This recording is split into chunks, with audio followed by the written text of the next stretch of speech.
ચાલો જો આપણે સ્વાધ્યાય ચાલુ કરીએ. સ્વાધ્યાય કયું છે? આજે કયું સ્વાધ્યાય ભણીશું આપણે? સ્વાધ્યાય 1.2. ધ્યાન ઉપર.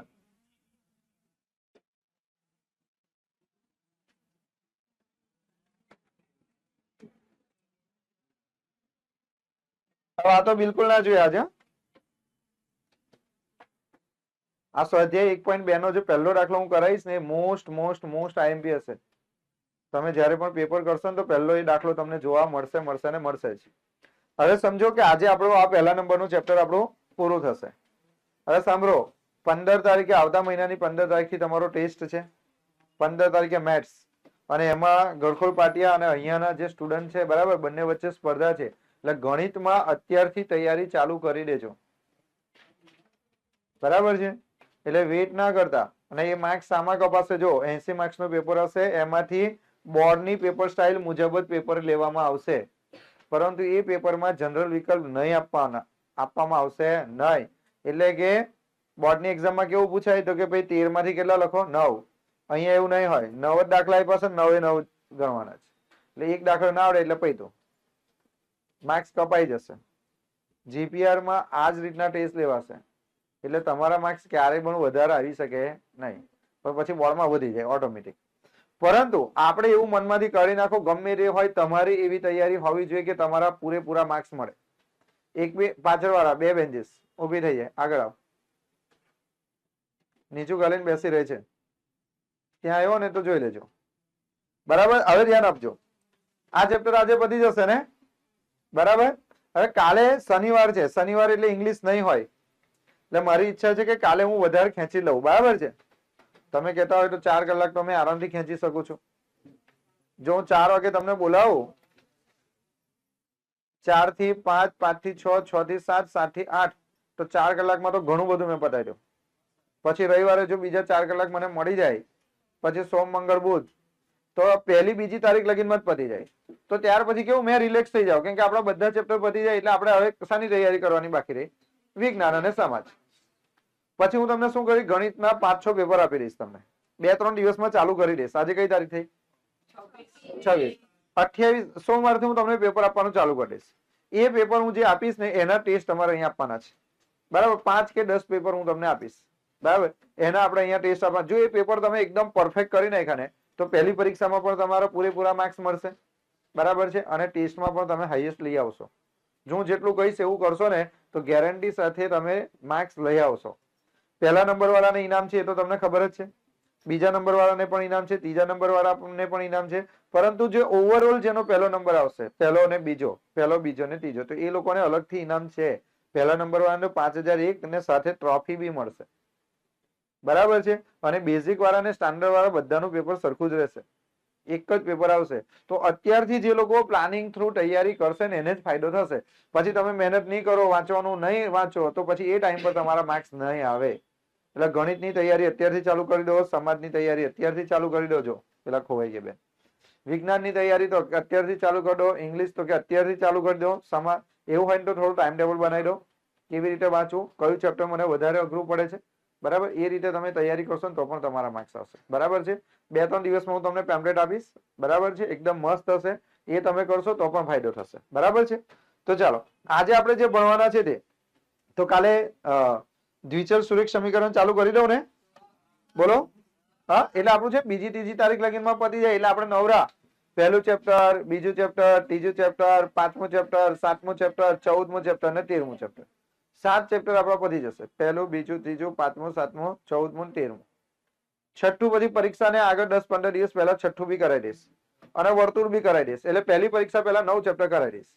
બોલો સ્નેહ, હું બોલ્યો છું? કશું નહીં. ઓકે, ચાલો. તો અહીંયા આપણે પહેલા નંબરનો દાખલો જોઈએ. આપણે તમને એવું પૂછાય સ્ટુડન્ટ કે સાબિત કરો કે વર્ગમૂળમાં 5 અસમય છે. પહેલા નંબરનો દાખલો છે, એમાં તમારે સાબિત કરવાનું છે. સાબિત કરો કે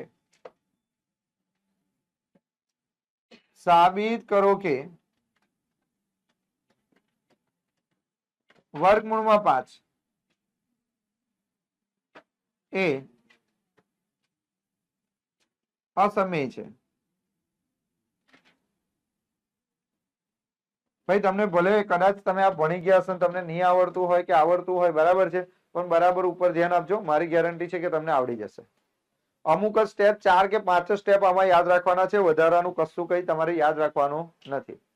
બરાબર. જ્યારે પણ તમને આવી રીતે પૂછાય કે સાબિત કરો કે વર્ગમૂળમાં 5 એ અસમય છે, જો કાં તો વર્ગમૂળમાં 5 પૂછાય, કાં તો વર્ગમૂળમાં 3 પૂછાય, કાં તો વર્ગમૂળમાં 2 પૂછાય, કાં તો વર્ગમૂળમાં 7 પૂછાય. આનાથી વિશેષ કશું નહીં પૂછાય. પણ જો એક જ દાખલો તમને આવડી ગયો તો ત્યાર પછી તમને ગમે તે પૂછાય, વર્ગમૂળમાં 2 પૂછાય, 3 પૂછાય, 5 પૂછાય, 7 પૂછાય, બધામાં એક જ રીત કરવાની છે. બરાબર. તમે જયારે દાખલાની શરૂઆત કરો ને સ્ટુડન્ટ, એક વસ્તુ ખાસ યાદ રાખજો. પહેલા નંબરમાં તમને શું કીધેલું કે જે સાબિત કરવાનું હોય એનાથી ઊંધું તમારે વિચારી લેવાનું. એક્ઝામ્પલ તરીકે તમને કોઈ કહે કે ભાઈ આ છોકરી છે એમ સાબિત કરો. શું છે? છોકરી છે એમ સાબિત કરો. તો તમારે પહેલા ધારી લેવાનું કે ધારો કે એક છોકરો છે, પછી જોવાનું કે છોકરા જેવા લક્ષણ છે એનામાં, તો કે ભાઈ છોકરા જેવા લક્ષણ નથી એટલે આપણે ધારેલું એ ખોટું છે, એટલે કે છોકરો નહીં, એટલે કોણ છે? છોકરી છે. ખબર પડે? એવું જ અહીંયા તમારે કરવાનું. અહીં શું કીધું કે સાબિત કરો કે વર્ગમૂળમાં 5 એ કોણ છે? અસમય. તો અસમયનું ઊંધું શું? સમય. તો પહેલું સ્ટેપ તમારે શું કરવાનું ખબર છે? પહેલા સ્ટેપમાં તમારે લખી દેવાનું ધારો કે વર્ગમૂળમાં 5 એ કોણ છે? બોલો તો. સમય છે. ધ્યાન ઉપર રાખજો. બરાબર છે. એક જ વારમાં તમને આવડી જવું જોઈએ. હવે સ્ટુડન્ટ એક વસ્તુ કે આપણે ધારી તો લીધું કે ભાઈ વર્ગમૂળમાં 5 એ કોણ છે? સમય છે. હવે યાદ કરો 9મા ધોરણમાં આપણે ભણતા હતા સમય સંખ્યા એટલે શું? સમય સંખ્યા એટલે એવી સંખ્યા કે જેના અંશમાં રકમ હોય અને છેદમાં પણ હોય. સમય સંખ્યાની વ્યાખ્યા પણ આપણે ભણી ગયેલા છે કે જે સંખ્યાને p/q સ્વરૂપમાં દર્શાવી શકાય, જે સંખ્યાને p/q સ્વરૂપમાં દર્શાવી શકાય તેને આપણે સમય સંખ્યા કહીએ છીએ. એનો મતલબ કે આપણે વર્ગમૂળમાં 5 ને શું ધાર્યા? સમય સંખ્યા. એનો મતલબ કે વર્ગમૂળમાં 5 એ કેવી હશે? એના અંશમાં બી કોઈ રકમ હશે અને છેદમાં પણ કોઈ રકમ હશે. તો આની પછીના બીજા સ્ટેપમાં તમારે શું ધારવાનું ખબર છે? અહીંયા લખી દેવાના વર્ગમૂળમાં 5 બરાબર એના અંશમાં માની લો કે a હશે અને એના છેદમાં કોણ હશે? b હશે. એટલે બીજા સ્ટેપમાં તમારે ધારી લેવાનું કે વર્ગમૂળમાં 5 બરાબર a ના છેદમાં b. હવે તમારે ત્યાં કૌંસમાં લખવાના કે જ્યાં a અને b પરસ્પર અવિભાજ્ય સંખ્યા, અવિભાજ્ય પૂર્ણાંક છે. કેવા છે? અવિભાજ્ય પૂર્ણાંક છે. જો અહીંયા ધ્યાન આપજો, પૂર્ણાંક છે. આપણે શું ધાર્યું તે જુઓ. અહીંયા તમે શું ધાર્યું? 2 સ્ટેપ ખબર પડી. પહેલા સ્ટેપમાં તમારે લખવાનું વર્ગમૂળમાં 5 એ સમય સંખ્યા છે. બીજા સ્ટેપમાં લખવાનું કે ભાઈ સમય સંખ્યા એટલે શું? તો કે એક રકમ છેદમાં હોય ને એક રકમ અંશમાં. તો આપણે એવું ધારી લઈએ કે વર્ગમૂળમાં 5 બરાબર a/b આ સ્વરૂપમાં રકમ હોઈ શકે કે ના હોઈ શકે?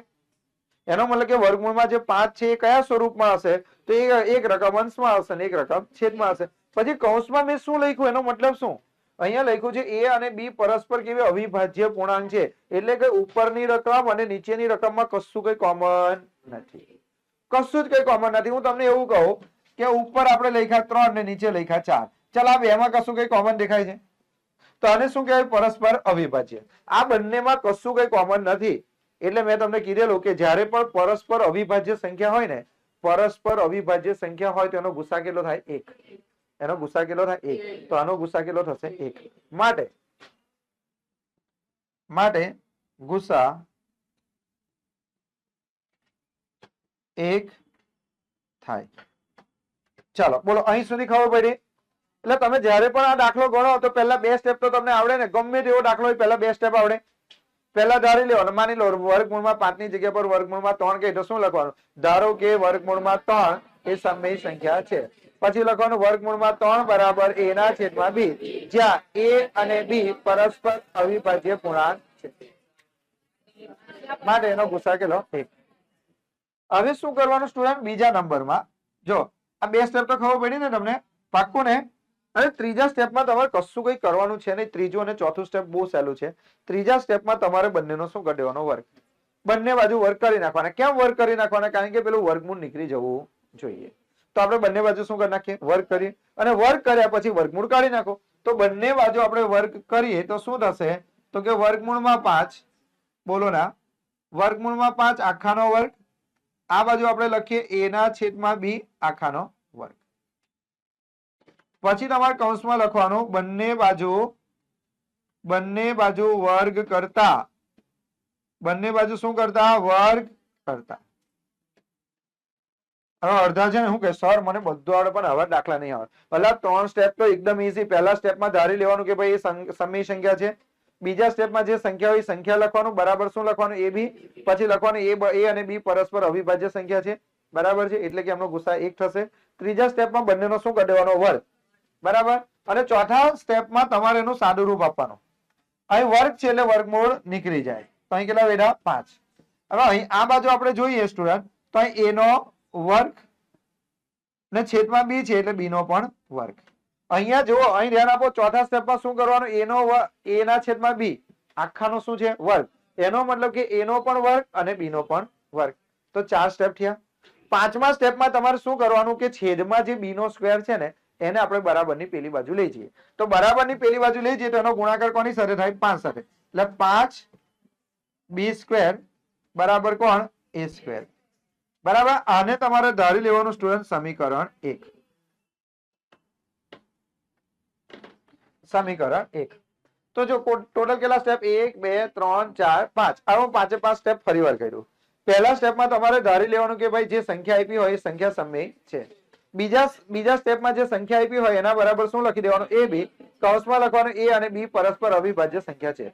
ત્રીજા સ્ટેપમાં તમારે શું કરવાનું કે બંનેનો વર્ગ કરવાનો અને કૌંસમાં લખવાનું બંને બાજુ વર્ગ કરતા. ચોથા સ્ટેપમાં તમારે એનું સાદું રૂપ આપવાનું, એટલે કે જે રકમ વર્ગમૂળમાં છે એનું વર્ગમૂળ નીકળી જશે અને વર્ગ પણ નીકળી જશે. અને જમણી બાજુ શું કરી દેવાનું? તો કે a નો વર્ગ અને છેદમાં b નો વર્ગ. અને 5મા નંબરના સ્ટેપમાં શું કરવાનું કે છેદમાં જે b નો સ્ક્વેર છે એને બરાબરની પેલી બાજુ લઈ જાય તો જે સંખ્યાનું વર્ગમૂળ કાઢી નાખ્યું છે એની બાજુમાં b સ્ક્વેર લાગી જાય. હવે ધ્યાન આવજો. હવે આનો મતલબ શું થાય એ સમજવાનું. અહીંયા તમને કીધું છે કે a સ્ક્વેર બરાબર કેટલા? 5b નો સ્ક્વેર. હું તમને એવું કહું, એનો મતલબ કે આ રકમ છે, આ બંનેનો જવાબ સરખો હશે. તો આનો મતલબ એવો થાય, માની લો કે હું આવી રીતે લખું 3 નો સ્ક્વેર, 3 નો સ્ક્વેર, કાં તો પછી કોઈ બી રકમ લખું સ્ટુડન્ટ. જેમ કે મેં અહીંયા લખું છું, ધ્યાન આપજો, મેં અહીંયા લખું છું 20. તો ચાલો મારે 20 બરાબર શું લખવું પડે? તો કે 4 ગુણ્યા 5 આવું લખવું પડે, કાં તો 10 દુ 20 લખવા પડે, આવું લખવું પડે ને.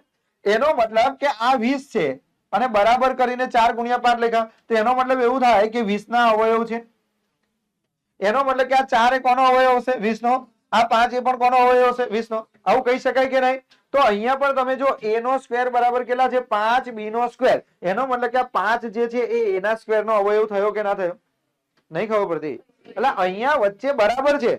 એનો મતલબ શું ખબર છે? અડધા લોકો આખું ચેપ્ટર ભણી લે તો આનો મતલબ જ નહીં ખબર પડે. અહીંયા તમને કહે છે a નો સ્ક્વેર બરાબર શું છે? 5 ગુણ્યા b નો સ્ક્વેર. એનો મતલબ કે આના ભાગલા પડ્યા છે, a નો સ્ક્વેર એના ભાગલા પડ્યા. એનો મતલબ કે આ 5 એનો અવયવ કહેવાય કે નહીં? હું તમને એવી રીતે કહું કે અહીંયા માની લો કે મેં 45 લખ્યા અને આ બાજુ હું લખું 9 ગુણ્યા 5, એટલે 9 પંચા 45 આ બી 45, તો વચ્ચે બરાબરનું ચિહ્ન આવે. એનો મતલબ શું થઈ ગયો કે આ 9 45 નો અવયવ છે અને 5 એ પણ 45 નો અવયવ છે, કહેવાય કે નહીં? તો અહીંયા પણ સ્ટુડન્ટ શું કીધેલું છે? a નો સ્ક્વેર બરાબર 5b નો સ્ક્વેર. એનો મતલબ કે 5 એ a ના સ્ક્વેર નો શું છે? અવયવ છે. તો આપણે લખીએ કે 5a. કાં તો પછી તમે બીજી રીતે પણ લખી શકો. બીજી રીતે શું લખી શકો કે a નો સ્ક્વેર એ 5 વડે શું છે? વિભાજ્ય છે. વિભાજ્ય છે. બોલો આટલું ખબર પડી? હવે તમારી ચોપડીમાં એક પ્રમેય આપેલો છે. તમારી ચોપડીમાં એક પ્રમેય આપ્યો છે. પ્રમેયમાં એવું કીધું છે કે a સ્ક્વેર એ જો 4 નો અવયવ હોય ને, 4 નો અવયવ, તો એનો મતલબ એવો થાય કે a પણ કેટલાનો અવયવ થઈ જાય? 4 નો અવયવ થઈ જાય. તમારી ચોપડીમાં એક પ્રમેય આપ્યો છે. એ પ્રમેયમાં એવું કીધું છે કે માની લો કે a નો સ્ક્વેર એ 4 વડે શું છે? વિભાજ્ય. માની લો કે 4 વડે એ શું છે? વિભાજ્ય. એનો મતલબ કે a ના સ્ક્વેર ને તમે કેટલા વડે ભાગી શકો છો? a વડે. એનો મતલબ એવો થાય કે a ને પણ તમે 4 વડે ભાગી શકો છો. ખબર પડે છે? તો એનો મતલબ કે આપણે આવું લખી શકીએ કે a ના સ્ક્વેર નું વર્ગમૂળ કરો a પણ 5 વડે વિભાજ્ય 5 વડે વિભાજ્ય થાય આવું કયા પ્રમેયમાં કીધું છે? પ્રમેય 1.2. આટલું ખાલી તમારે યાદ રાખવાનું છે. બોલો ના યાદ રહે? આટલું યાદ રહે એટલે સમજી લો કે તમારો દાખલો પતી ગયો. આવડશે કે નહીં આવડે? બરાબર. તો કેટલા સ્ટેપ ખાલી કરવાના હતા? 1 2 3 4 5 6 7. સાતે 7 સ્ટેપ હું મોડે બોલી શકું છું. પહેલા સ્ટેપમાં શું કરવાનું? જે સંખ્યા હોય તેને શું ધારી લેવાની? સમય. પછી જે સંખ્યા ધારી ને એના બરાબર શું ધારી લેવાનું? એના છેદમાં બી. કૌંસમાં લખવાનું a અને b પરસ્પર અવિભાજ્ય પૂર્ણાંકો છે. બરાબર. ત્રીજા સ્ટેપમાં બંને બાજુ શું કરવાનું? વર્ગ. ચોથા સ્ટેપમાં બંનેનું શું કરી દેવાનું? સાદુરૂપ આપવાનું. પાંચના સ્ટેપમાં શું કરવાનું? છેદમાં જે b નો સ્ક્વેર આવે ને એ બરાબરની પેલી બાજુ લઈ જવાનું. અને છઠ્ઠા સ્ટેપમાં તમારે લખવાનું જે રકમ આવી હોય ને, જેમ કે અહીંયા કેટલા આવ્યા? 5. બરાબર. તો તમારે લખવાનું a સ્ક્વેર એ 5 વડે વિભાજ્ય છે, માટે આનું વર્ગમૂળ કેટલું? a પણ 5 વડે વિભાજ્ય થાય. પ્રમેય 1.2. બોલો ખબર પડી? એનો મતલબ કે આ a જે છે ને એ કેટલા વડે વિભાજ્ય છે? 5 વડે. એનો મતલબ એવો થાય કે આ a જે છે ને એ કેટલા વડે ભાગી શકાય એવો છે? 5 વડે તો ભાગાશે જ, પણ એની બાજુમાં કોઈ બીજી રકમ વડે પણ ભાગી શકાશે. ના ખબર પડી? હું તમને એવું કહું કે 10, તો 10 એ કેટલા વડે વિભાજ્ય? 2 વડે. 2 વડે ભાગાકાર થાય કે નહીં? તો 2 વડે વિભાજ્ય હોય તો એની બાજુમાં બીજી કોઈ રકમ તો હશે ને? કઈ હશે? 5. બરાબર. તો હવે આપણે આને એવું ધારી શકીએ કે જો એ કેટલા વડે વિભાજ્ય છે? 5 વડે. તો હવે આપણે એની વાત કરીએ તો એ કેટલા વડે વિભાજ્ય થાય? કે 5 વડે. ને 5 ની બાજુમાં કોઈક બીજી રકમ હોઈ શકે છે, તો આપણે એને શું ધારી લઈએ? c. હવે અડધા કે સર c કેમ લખ્યો તમે? હું તમને એવું કીધું, મેં તમને એવું કીધું કે અહીં કેટલા છે? 50. આ 50 જે છે ને 50 એ 50 કેટલા વડે વિભાજ્ય છે? કે 5 વડે. બરાબર. તો 5 ની બાજુમાં કેટલા આવવા જોઈએ? 10 આવવા જોઈએ. એનો મતલબ કે એની બાજુમાં કોઈ બીજી રકમ હશે. અહીંયા આપણને એ બરાબર કિંમત નથી ખબર, તો આપણે એવું ધારી શકીએ કે એને કેટલા વડે ભાગી શકાય છે? 5. તો એની બાજુમાં બી કોઈક તો રકમ હશે, કોઈક બી હશે. 3 4 5 6 7 8. તો આપણને નથી ખબર એટલે આપણે શું ધારી લીધું? c. પછી કૌંસમાં લખવાનું જ્યાં c કોઈ પૂર્ણાંક છે. હવે શું કરવાનું? ફરીથી આ જ વસ્તુ કરવાનું. બીજું કશું નહીં કરવાનું. હવે બંને બાજુ પાછું શું કરી દેવાનું? વર્ગ. તો બંને બાજુ આપણે વર્ગ કરીએ. સ્ટુડન્ટ, આપણે બંને બાજુ વર્ગ કરીએ તો શું થાય? જુઓ, અલા અહીં લગીને જ ભણવાનું છે. અહીં લગીને તો પાછું આ રિપીટ જ થશે. જો a બરાબર કેટલા? 5 છે. બંને બાજુ આપણે શું કરીએ? બોલો તો વર્ગ. તો બંને બાજુ એ વર્ગ કરીએ તો અહીંયા કેટલા થઈ જશે? આ બાજુ a નો સ્ક્વેર, આ બાજુ a નો સ્ક્વેર થઈ જશે ને. તો અહીંયા આપણે લખીશું a નો સ્ક્વેર. આ બાજુ કેટલા? 5c આખાનો વર્ગ. શું લખવાનું? બંને બાજુ વર્ગ કરતા. ચાલો સ્ટુડન્ટ, હવે બંને બાજુ વર્ગ કરીએ તો શું થશે? બોલો તો. અહીં કોણ આવે? a નો સ્ક્વેર. હવે તમે જુઓ a નો સ્ક્વેર બરાબર કેટલા છે? 5b નો સ્ક્વેર. તો a ના સ્ક્વેર ની જગ્યા પર હું 5b નો સ્ક્વેર લખી શકું કે ના લખી શકું? બોલો. લખાય. અહીં જો 5 નો વર્ગ 25 અને c નો વર્ગ એટલે c નો વર્ગ. હવે એક કામ કરવાનું, આ જે 5 છે ને એને બરાબર ની આ બાજુ લઈ આવીએ તો શું થશે? b સ્ક્વેર બરાબર, જેવી રીતે તમે a સ્ક્વેર બરાબર શોધ્યા ને એવી રીતે તમારે શાના બરાબર શોધવાના? b square. તો b સ્ક્વેર બરાબર શોધવા હોય તો 5 ને આ બાજુ લઈ આવવા પડે. તો આ બાજુ કેટલા વધશે? બોલો તો 25c સ્ક્વેર છેદમાં કેટલા? 5. તો એનો મતલબ એવો થાય સ્ટુડન્ટ કે b સ્ક્વેર બરાબર 25 ને 5 વડે ભાગી નાખો તો 5c સ્ક્વેર. બરાબર. તો આની જેવું પાછું થઈ ગયું, આની જેવું સેમ ટુ સેમ આવ્યો. તો અહીંયા આપણે એવું લખી શકીએ કે b સ્ક્વેર એ કેટલા વડે વિભાજ્ય છે? 5 વડે વિભાજ્ય છે.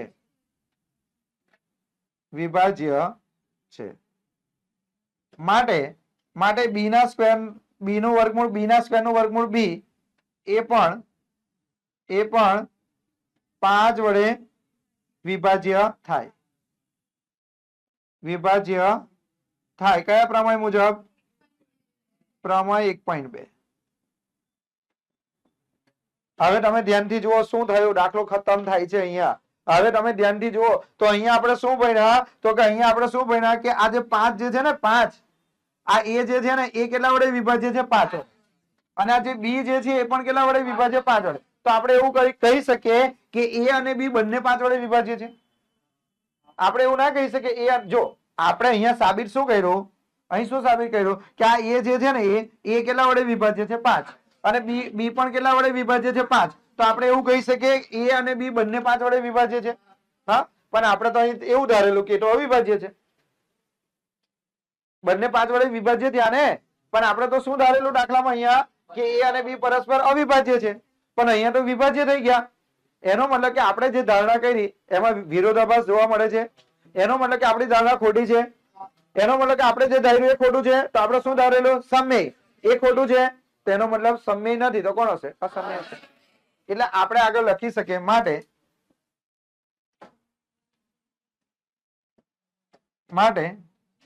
એ અને બી બંને 5 વડે શું થશે? વિભાજ્ય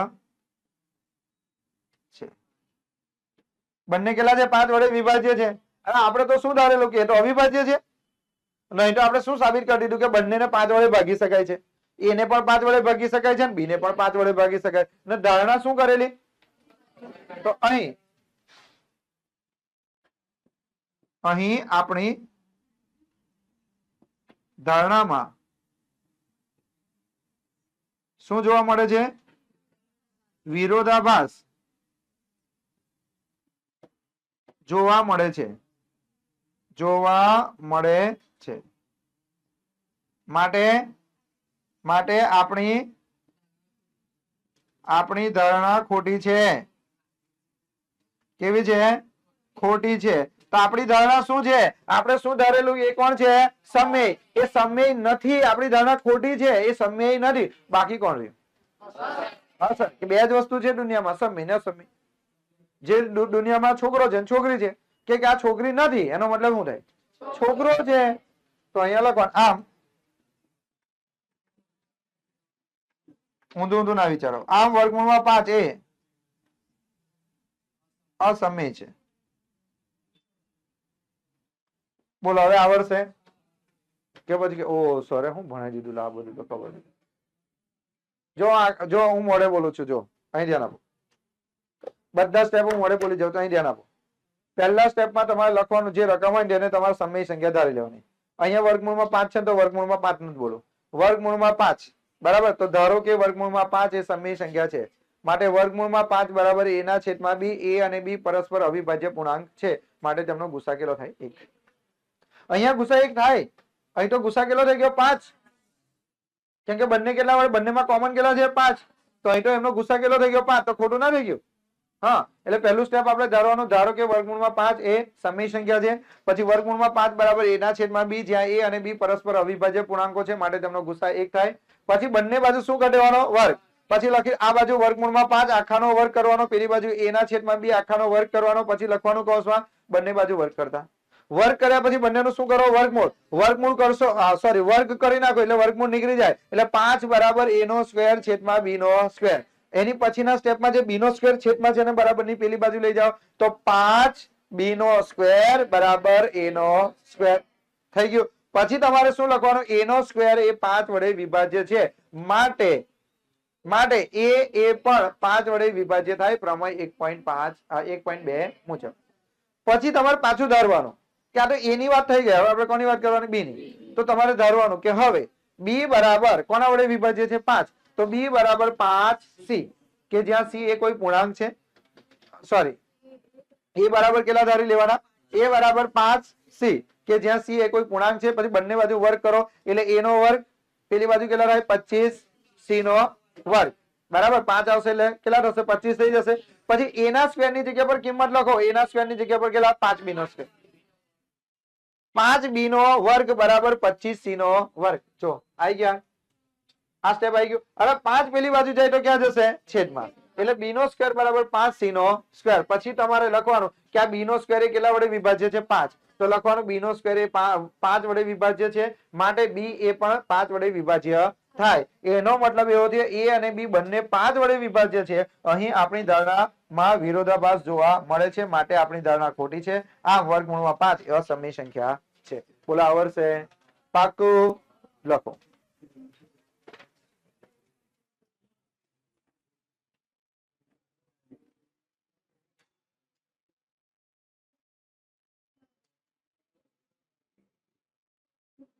બીજો આપું જાતે કરવા.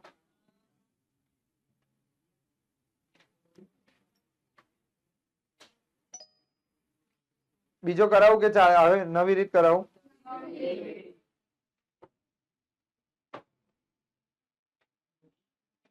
જો કોઈ સિંગલ રકમ આપી ને, સિંગલ સિંગલ એટલે ખબર પડે ને, એકલી જ રકમ હોય તો જ આટલી મોટી ગણતરી કરવાની. બાકી એની આજુબાજુમાં કોઈ બીજી રકમ હોય ને તો 5-6 સ્ટેપમાં જ પતી જશે. બરાબર છે? ચાલો બધા ધ્યાન આપો. હવે લખો એક મોસ્ટ આઈએમપી દાખલો, પછી બીજું તો સહેલું સહેલું જ આવશે. આઈએમપી દાખલો છે ક્વેશ્ચન 3 માં પહેલો, નીચે દર્શાવેલ સંખ્યા અસમય છે એમ સાબિત કરો. અહીંયા કીધેલું છે 1/વર્ગમૂળમાં 2 એ અસમય છે, અસમય છે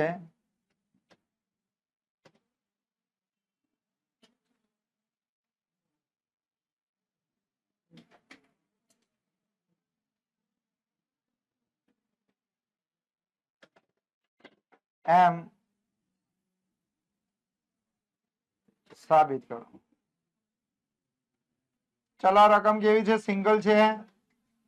આ રકમ સિંગલ જ છે ને, એક જ છે ખાલી, પ્લસ માઇનસ કશું કઈ વચ્ચે નથી. તો જેવી રીતે પહેલો દાખલો ગણ્યો એવી રીતે જ આ દાખલાને ગણવો પડશે, કારણ કે એક જ રકમ છે, બીજી કોઈ રકમ નથી. પણ જો એની બાજુમાં +3 હતે, -3 હતે, બરાબર છે, તો આપણે એકદમ શોર્ટકટમાં બી દાખલો પતાવતે. તો અહીંયા શું કરવાનું જો સ્ટુડન્ટ, અહીંયા ધ્યાન આપો. પહેલું સ્ટેપ તમને ખબર જ છે, શું ધારવાનું? ધારો કે 1/વર્ગમૂળમાં 2 એ કોણ છે? સમય છે. હવે તમને પહેલું સ્ટેપ તો યાદ રહી જ ગયું હશે કે તમારે એને શું ધારી લેવાનું? સમય. બીજા સ્ટેપમાં તમારે એના બરાબર શું ધારી લેવાનું? a/2. તો અહીંયા તમારે લખવાનું બીજા નંબરનું સ્ટેપ, 1/વર્ગમૂળમાં 2 બરાબર a/2, જ્યાં શું લખવાનું? a અને b પરસ્પર અવિભાજ્ય સંખ્યા છે. કઈ સંખ્યા છે બોલો તો? અવિભાજ્ય સંખ્યા છે. પરસ્પર અવિભાજ્ય સંખ્યા છે, માટે એમનો ગુસા કેટલો થાય? માટે ગુસા 1 થાય. આવું આપણે ધારી લીધું કે બરાબર છે કે a અને b પરસ્પર કેવી સંખ્યા છે? અવિભાજ્ય સંખ્યા છે. હવે ત્રીજા સ્ટેપમાં શું કરવાનું? બંને બાજુ વર્ગ. તો 1/વર્ગમૂળમાં 2 આખાનો વર્ગ બરાબર a/b આખાનો વર્ગ. શું લખવાનું કૌંસમાં? બંને બાજુ વર્ગ કરતા. જો હવે કઈ સમજાવવા જેવું છે નહીં. ગઈ વખત જેવું કરેલું આગલા દાખલામાં એવું સેમ ટુ સેમ સ્ટેપ કરતા જાઓ. હવે ચોથા સ્ટેપમાં એનું સાદું રૂપ આપવાનું. 1/વર્ગ 1, વર્ગમૂળમાં 2 નો વર્ગ કરો તો કેટલા થાય? 2. આ બાજુ a નો વર્ગ છેદમાં b નો વર્ગ. બોલો ખબર પડી કે ના ખબર પડી? સમજ પડી? તો હવે શું કરીએ બોલો તો? 2 નો ગુણાકાર. જો b² ને આ બાજુ લઈ જઈએ તો b² બરાબર કેટલા થશે? 2a². થઈ ગયો? આમાં ઊંધું થયું પેલા કરતા, બરાબર છે. તો b² બરાબર કેટલા થઈ ગયા? 2a². તો આને આપણે શું ધારી લેવાનું? સમીકરણ 1. થઈ ગયો? એટલે આ 2 કોનો અવયવ છે? b² નો. b² નો અવયવ કેટલો થયો? 2. પેલામાં a² આવેલો, કારણ કે ખાલી અંશમાં રકમ હતી. અહીંયા 1/વર્ગમૂળમાં 2 છે, આપણે એની સાથે કોઈ લેવા દેવાનું. અહીંયા ધારી લેવાનું b² એ 2 વડે શું છે? વિભાજ્ય છે. કેટલા વડે વિભાજ્ય છે? 2 વડે વિભાજ્ય છે. માટે b એ 2 વડે વિભાજ્ય થાય. કયા પ્રમેય મુજબ? પ્રમેય 1.2. પ્રમેય 1.2. એટલે આ ખબર પડી. આ 2 ક્યાં છે? છેદમાં. એટલે b² આપણે આ બાજુ લાવીશું તો અંશમાં જશે, પણ 2 તો આ બાજુ જશે ને, બરાબર? બોલો, આ પહેલું સ્ટેપ તો અહીં લગીને પતી ગયું. હવે બીજા સ્ટેપમાં શું કરવાનું? હવે કોના દ્વારા? પેલા કોના દ્વારા? અહીંયા કોના દ્વારા છે? બી સ્ક્વેર છે ને, તો આપણે બી સ્ક્વેર બરાબર એવું ધારી શકીએ, આ બી બરાબર એવું ધારી શકીએ ભાઈ બી બરાબર કેટલા ધારવાના? એમ કેટલા છે? 2. પાછળ કેટલા? સી. તો બી બરાબર 2c ધારી શકાય. અલા અહીંયા તમને એવું કીધું કે બી જે છે ને એ 2 વડે કેટલા છે? વિભાજ્ય. તો અહીંયા જે લીધું હોય ને એ લેવાનું. અહીંયા બી છે તો અહીં બી લઈ લેવાનો. બી બરાબર કેટલા? 2. ના બાજુ સી મૂકી દેવાનો. જ્યાં સી એ પૂર્ણાંક છે. સી કોણ છે? પૂર્ણાંક છે. હવે શું કરવાનું બોલો? બંને બાજુ વર્ગ. તો અહીંયા આપણે લખીએ બી નો સ્ક્વેર, આ બાજુ આપણે લખીએ 2c આખાનો વર્ગ. કૌંસમાં લખવાનો બંને બાજુ વર્ગ કરતા, બંને બાજુ વર્ગ કરતા. તો ચાલો આપણે બંને બાજુ વર્ગ કરીએ તો કેટલા આવશે? બંને બાજુ વર્ગ કરીએ તો બી સ્ક્વેર બરાબર કેટલા થઈ જશે બોલો તો? 4c square. આવું થાય? એનો મતલબ શું થયો તે જુઓ. હવે અહીંયા બી સ્ક્વેર જે આવ્યો ને તો બી સ્ક્વેર બરાબર આપણે શું શોધી શકીએ? બી સ્ક્વેર બરાબર 2a સ્ક્વેર.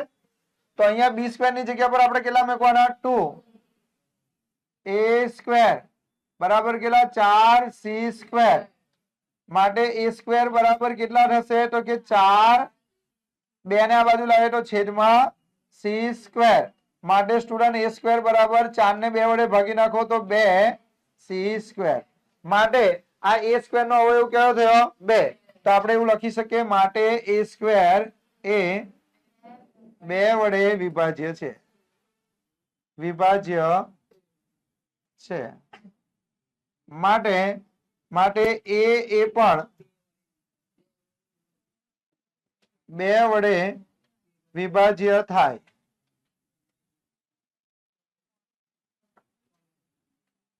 પ્રમેય 1.2. હવે ધ્યાન આપો, અહીંયા આપણે શું આપેલું હતું કે બી એ 2 વડે વિભાજ્ય છે. બી પણ 2 વડે વિભાજ્ય, અહીંયા એ પણ 2 વડે વિભાજ્ય. એનો મતલબ એ અને બી બંને 2 વડે વિભાજ્ય. માટે એ અને બી બંને 2 વડે વિભાજ્ય છે. માટે આપણી ધારણામાં વિરોધાભાસ જોવા મળે છે. શું જોવા મળે છે? વિરોધાભાસ જોવા મળે છે. માટે આપણી ધારણા કેવી છે? માટે આપણી ધારણા ખોટી છે.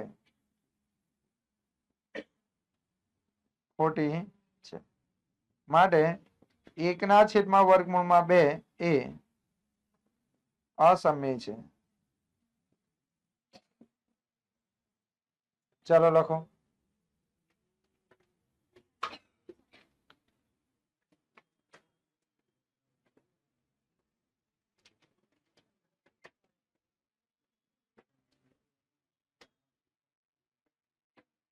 હજુ એક દાખલો થશે, ખાલી 3 દાખલા બાકી છે.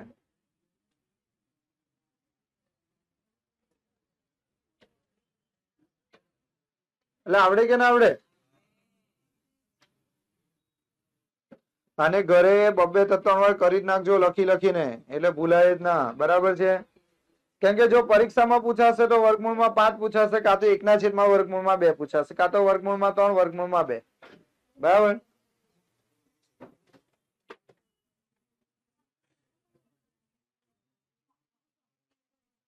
એટલે અમુક વાર વર્ગમૂળમાં 2 પણ પૂછાય, પણ એમાં છે ને વર્ગમૂળની અંદર 2 ના આપેલા હોય, અંદર લખેલું હોય કે વર્ગમૂળ, એવું લખેલું હોય. વર્ગમૂળ 2 એ અસમય છે સાબિત કરો. એ ગૂંચવવા માટે એવું બી લખે અમુક વાર.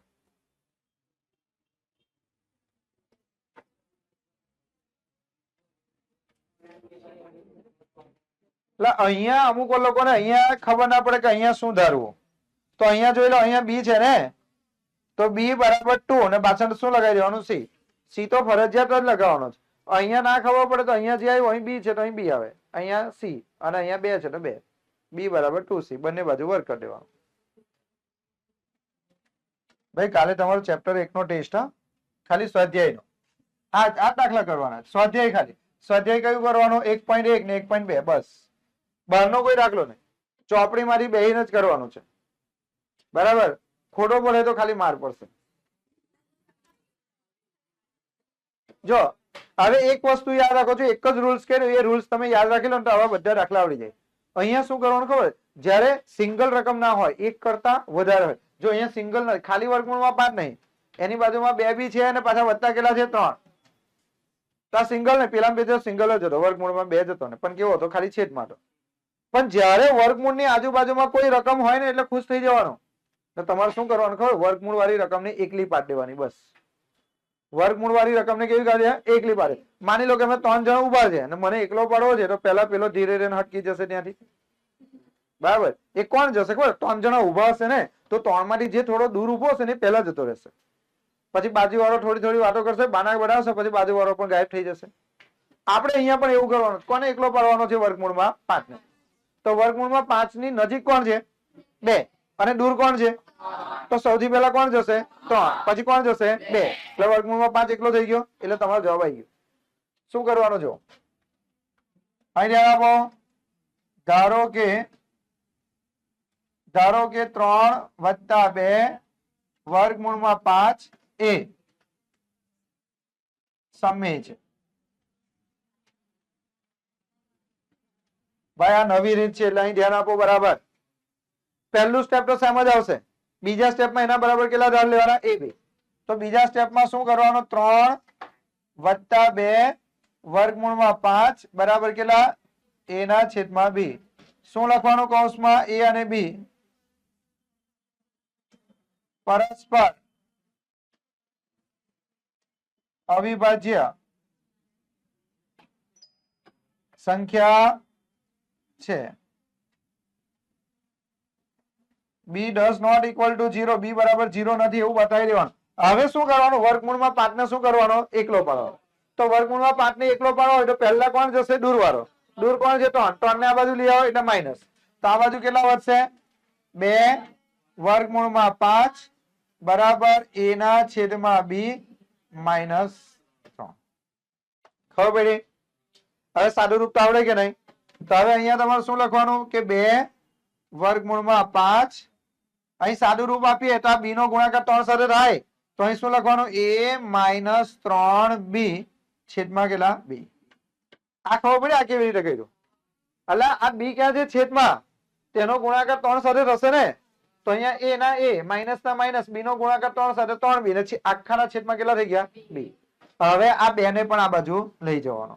તો વર્ગમૂળમાં 5 ને એકલા પાડીએ તો વર્ગમૂળમાં 5 બરાબર a -3b છેદમાં 2 આ બાજુ જશે તો 2b. બોલો ખબર પડી ગઈ? બસ આટલું જ કરવાનું છે. આવડે? અહીં હવે તમારે લખવાનું અહીં a અને b પૂર્ણાંક હોવાથી અહીં ધ્યાન આપો. હોવાથી કેટલા છે? a -3b છેદમાં 2b સમય છે. શું છે? સમય છે. આટલું લખી દેવાનું. હવે સ્ટુડન્ટ હું તમને કહું, તમે શું ધાર્યું કે આ રકમ કેવી છે? સમય. તો આ સમય હોય તો આ બી તો સમય થાય, કેમ કે વચ્ચે કયું છે? બરાબર. બરાબર નો મતલબ શું? અહીં 3 હોય ને વચ્ચે બરાબર હોય તો એનો મતલબ કે અહીં બી 3 જ હોય ને. આ બંને સરખા હોય તો બરાબર હોય. તો આ મેં શું ધાર્યું? આને સમય ધાર્યું તો આ વર્ગમૂળમાં 5 પણ સમય થાય. તો આપણે શું લખી દેવાનું? માટે વર્ગમૂળમાં 5 એ પણ સમય થાય. પણ સ્ટુડન્ટ તમે વર્ષોથી ભણો છો અને તમને વર્ષોથી કોઈએ શીખવાડેલું છે કે ભાઈ કોઈ પણ રકમ વર્ગમૂળમાં હોય અને જો એનું વર્ગમૂળ ના નીકળી શકતું હોય તો એ અસમય છે. આપણે આવું ભણેલા છે ને, તમને 9મા ધોરણમાં ભણાવેલું. વર્ગમૂળમાં 2 અસમય, વર્ગમૂળમાં 3 અસમય, વર્ગમૂળમાં 5 અસમય. જે સંખ્યાનું વર્ગમૂળ ના નીકળતું હોય એ બધા કેવા? અસમય. અહીંયા શું કીધું? કે આ રકમ કેવી છે? સમય. તો વર્ગમૂળમાં 5 બી તો સમય થાય, કેમ કે એની સામે છે. પણ આપણને તો ખબર છે ને કે વર્ગમૂળમાં 5 તો અસમય છે. પરંતુ આપણે જાણીએ છીએ કે વર્ગમૂળમાં 5 અસમય છે. બરાબર. એનો મતલબ શું છે કે આપણે શું ધાર લીધું? સમય. પણ આપણને ખબર છે કે એ તો અસમય જ હોય. માટે આપણી ધારણા માટે અહીં વિરોધાભાસ જોવા મળે છે. શું જોવા મળે છે? વિરોધાભાસ જોવા મળે છે. માટે આપણી ધારણા ખોટી છે. આપણી ધારણા ખોટી છે. માટે 3 + 2 વર્ગમૂળમાં 5 એ અસમય છે. બોલો, આવડશે? લખી નાખો. 2 દાખલા રહી ગયા આપડા.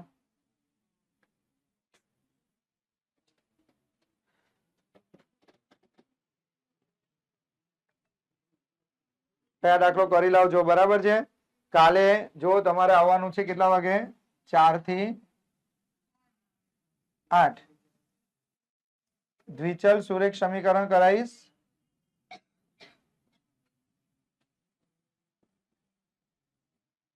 જો પહેલા તમે જે આવશો ને એટલે તમારામાં એનર્જી ફૂલ હશે. એટલે દ્વિચલ સુરેખ સમીકરણ પહેલા ભણાવીશ 2 કલાક. પછી 1 કલાક તમારો ટેસ્ટ લઈશ. ત્યાર પછી 1 કલાકનો શું લઈશ? ટેસ્ટ. અને અહીંયા જ આટા મારીશ. જેનું ખોટું પડશે મજા આવશે. અને પછી 7 થી 8 આ ચેપ્ટરના શું કરાવીશું આપણે?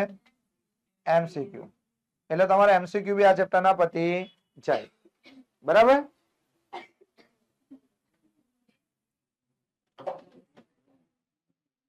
આ 2 દાખલા જાતે કરી લાવશો? જાતે કરી લાવશો?